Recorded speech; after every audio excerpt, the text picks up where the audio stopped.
Dubai is a city that seems to have everything going for it. Luxury buildings, rapid growth, and low crime. On the surface, it seems like the perfect city and one of the best places to live in the world. But what if I told you 70 years ago Dubai had no electricity, no running water, and no Lambos? How exactly did a small pearling village in the harsh Arabian desert turn into one of the fastest growing and most luxurious cities in the world in less than a century? Is Dubai's growth a miracle or simply a mirage? Buckle up as we uncover the incredible rise of the miracle that is Dubai. To start, we must go back in time 120 years. In the early 1900s, Dubai was a pearling village of 10,000 people. Male slaves were used as divers to dive into the Persian Gulf and collect pearls with nothing more than a sack, nose clip, and a rock tied to one leg. These pearls grew increasingly popular as a luxury item with the rich in Europe, India, and North America. The pearl industry was booming, and so it didn't matter that Dubai had become heavily reliant on it. Then, in 1929, that would all change. The Great Depression hit, people stopped buying pearls, and Dubai was hit brutally by the crash in demand.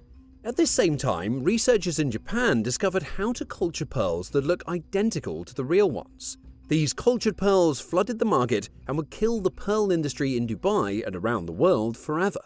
Suffering from this devastating blow with no backup, Dubai would aim to never make the same mistake again of relying fully on one sector. With the end of pearls, Dubai had another trick up its sleeve. In the early 1900s, the Sheikh began transforming Dubai into a duty-free port in the Persian Gulf. This strategic move, coupled with Dubai's strong friendship with Britain and the increasing taxes in Persia's port towns, led to Persian merchants choosing to move to Dubai. Times were still tough though. Another world war impacting global trade and an armed conflict border dispute with their neighbor Abu Dhabi happened, leading up to the 1950s. Up until this point, the West knew little about the land that now occupies Dubai and the Persian Gulf states. The people lived in underdeveloped lands with no modern technologies and no education. That would soon change. In the 1950s, the West was experiencing a post-war boom.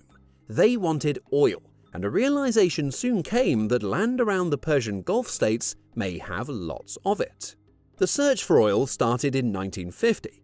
British geologists and drillers set up along Dubai's sandy southern outskirts and got to work. For 13 years, they drilled near Dubai, but they found nothing. Their neighbors Abu Dhabi had struck massive amounts of oil 7 years earlier, and it appeared Dubai was just a barren waste after all. The British exploration company gave up and decided to go home. At this point, you may have thought it pointless to keep searching, but Dubai's leader at the time, Sheikh Rashid, was a relentless optimist and decided to double down on drilling for oil.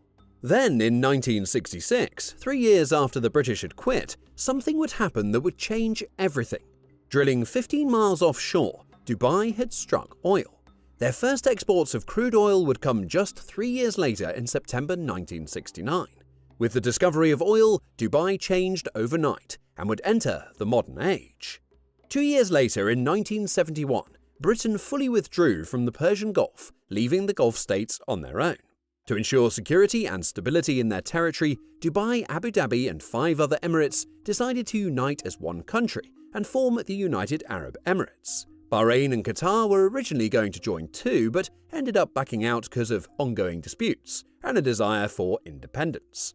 Even with the formation of the UAE, Abu Dhabi and Dubai still had beef at this time, and this ultimately led to Dubai being allowed to rule many of its own affairs separate from the UAE.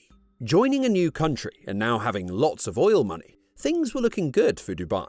In the span of 2 decades, from 1960 to 1980, Dubai grew 16-fold in size, and it increased its population nearly 5-fold, from 60,000 to 276,000 people. With 4 billion barrels of oil reserves, Dubai had 4% of the UAE's oil. Nearly all the rest was in Abu Dhabi. But that was still a substantial amount. In 1975, oil dominated Dubai's economy, bringing in 57% of their GDP, or $9 billion in revenue at the time. But this windfall of money was on borrowed time. The oil money wouldn't last forever, and the Sheikh of Dubai knew that. Sheikh Rashid reflected his concern with Dubai's oil by famously saying, "My grandfather rode a camel. My father rode a camel. I drive a Mercedes, my son drives a Land Rover. His son will drive a Land Rover, but his son will ride a camel. Perhaps it was memories of the collapse of the pearl economy, but Dubai was now planning an ambitious plan to grow the city-state beyond oil and taking on a huge risk to do it. Oil can be a blessing and a curse for oil-producing countries, depending on how it's used. And in 1979, with the huge boost in funding, Sheikh Rashid made ambitious plans that made him look crazy to everyone around him. In a city of only 236,000 people at the time, he decided to invest the funds massively in infrastructure, overbuilding roads, factories and ports that he hoped would be used over the next 50 years. He built the Dubai World Trade Center, a skyscraper in the empty desert that was the city's first major business center. He also commissioned the development of massive ports to rapidly remove Dubai's dependence on oil and diversify their economy. They built Jebel Ali Port, the world's largest man-made harbor, which helped solidify Dubai's position as a logistics and trading hub of the Middle East. The construction and development would continue over the decades, with other projects including the Dubai Aluminium Smelter, Dubai Dry Docks, and the iconic Burj Al Arab Hotel. The launch of Emirates Airlines in 1983 also played a critical role in bringing in tourism and business to the city. Many believe that Sheikh Rashid's Chad-like gambles on infrastructure were the pivotal decisions that moved Dubai onto the world stage. These massive investments set it apart from its oil-rich neighbors, and the more the Sheikh poured into ports, industry and airports, the faster the economy grew. Going into the early 2000s, Dubai continued to focus on free trade, infrastructure and tourism. In 2001, work started the development of the Palm Jumeirah, one of the world's largest artificial islands which added residential capacity to Dubai. In 2004, they began building the tallest building in the world, the Burj Khalifa, which opened in 2010. And in 2008, they opened Dubai Mall, the second largest mall in the entire world by total land area.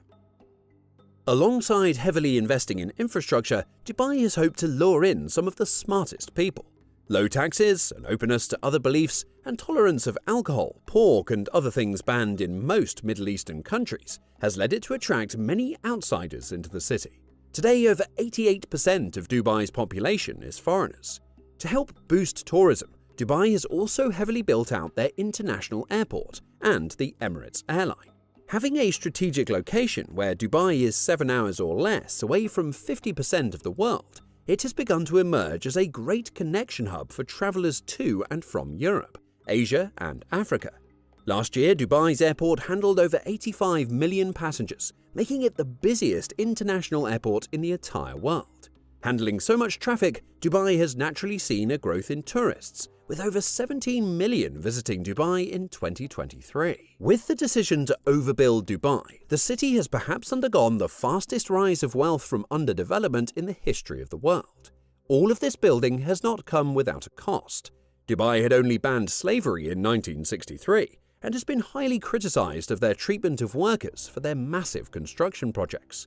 Hundreds, if not thousands, of foreign workers have died each year in the UAE, in ways that are commonly cited as cardiac arrest or natural causes. Concerns of worker abuses has been an ongoing issue for Dubai to this day. Dubai has faced its fair share of setbacks in recent years. Labor issues, a highly skewed demographic, climate change impacts and more make it a place that has its share of problems. While on the outside it may look like a perfect city, Dubai still has many problems of its own. By choosing to embrace trade, a tolerance of different beliefs, and a willingness to take on big risks, Dubai has become the first post-oil economy in the Middle East. Oil now contributes less than 5% to Dubai's GDP, down over 50% in the past 50 years from when they first discovered it. Their investment gambles from the 1950s through the 1970s largely paid off in striking oil and becoming the top trading port of the Middle East. Their gamble to move away from oil seems to have worked in the short term, but it is too soon to say whether or not they truly broke the resource curse and will be thriving 100 years from now. Their reliance on an 88% foreign population and foreign workforce that has no chance of citizenship may eventually lead to issues down the road. Time will tell. If you enjoyed the rise of Dubai, Switzerland is another place that was able to use its innovativeness to become one of the world's richest countries. To see the rise of Switzerland and their dark history, watch our video here.